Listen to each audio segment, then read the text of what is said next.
Alright, so this video is a little bit different, especially because I'm using a brand new microphone, which I actually got with my DJI Osmo Pocket 3, which I have recently purchased. So I'm testing out this microphone to see how it goes, but today I want to talk about why Minecraft sometimes feels quite boring. Now, as you know, if you're an OG Minecraft player or you've been playing it since the game released and you still quite enjoy it, you'll know that it's quite an amazing game because it's open-ended. You control the storyline. There's not a lot of things that people can do or tell you to control. Nowadays, with many games, they come with like a story mode or something like that. It gives us kind of a clear goal of what we need to complete.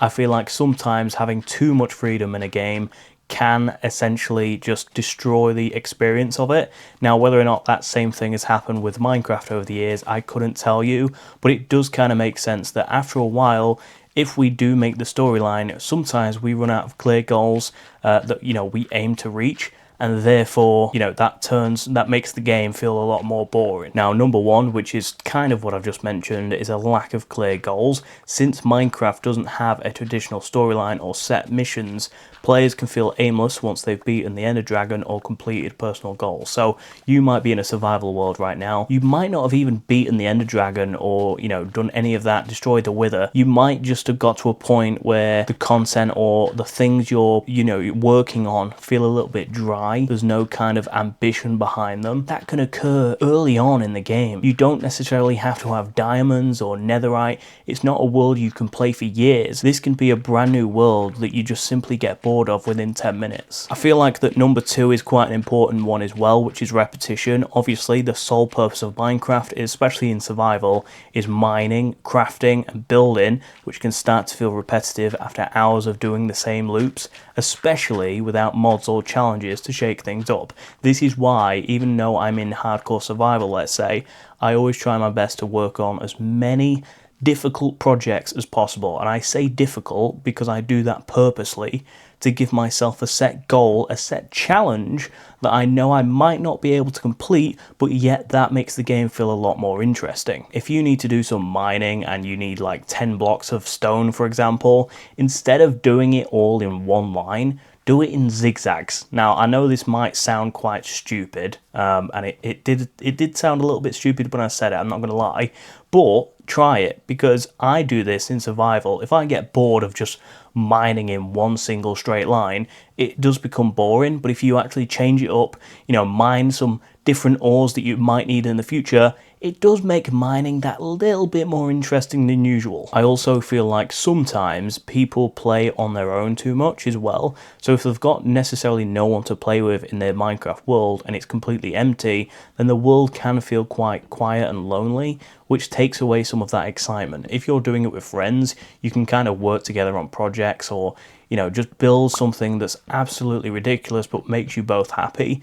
It makes things 10 times more interesting. And I find as well, if you kind of are in the middle of a build project, but you've kind of got that builder's block, sometimes having an outside view from a friend can really help amp things up. For example, and I say this because I know a lot of you might not have a lot of friends out there, why not try and challenge some of your family members to come and join you in a survival world? Why not, even if they don't want to join you, just say, hey, look, I'm working on this build at the moment in Minecraft.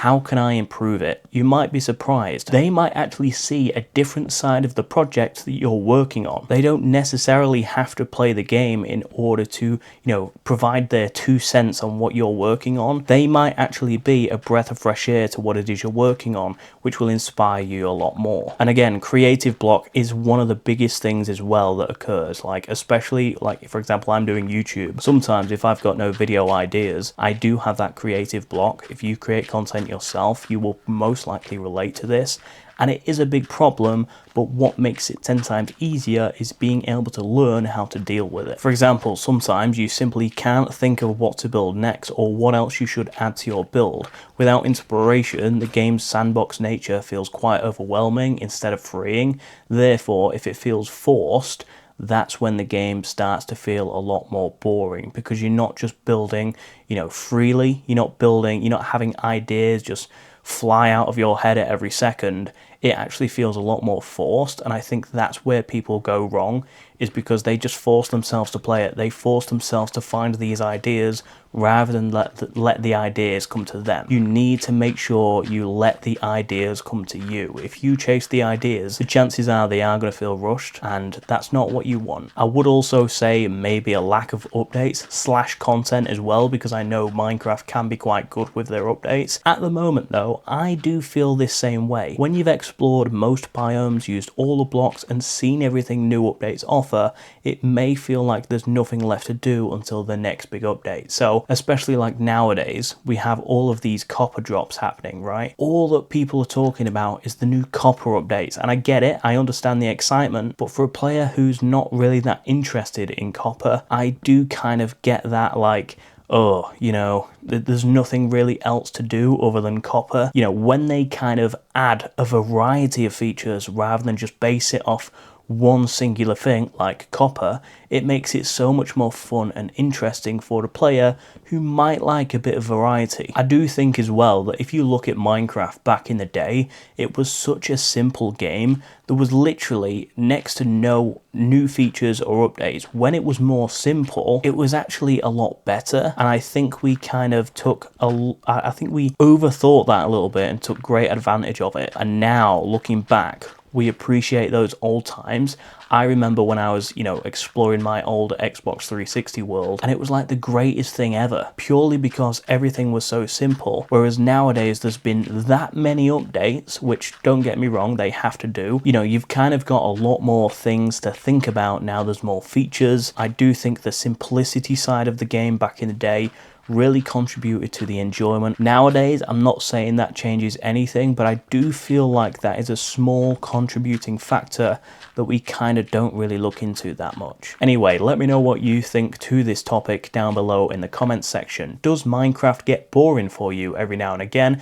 And again, like I said, I think a lot of it contributes to burnout, which is something we all experience in various factors of the world, not just video games, but real life, jobs, you know, stuff like that. So I do think burnout is a big thing. Do you ever get bored of Minecraft, even if it's just for a day or 2 days?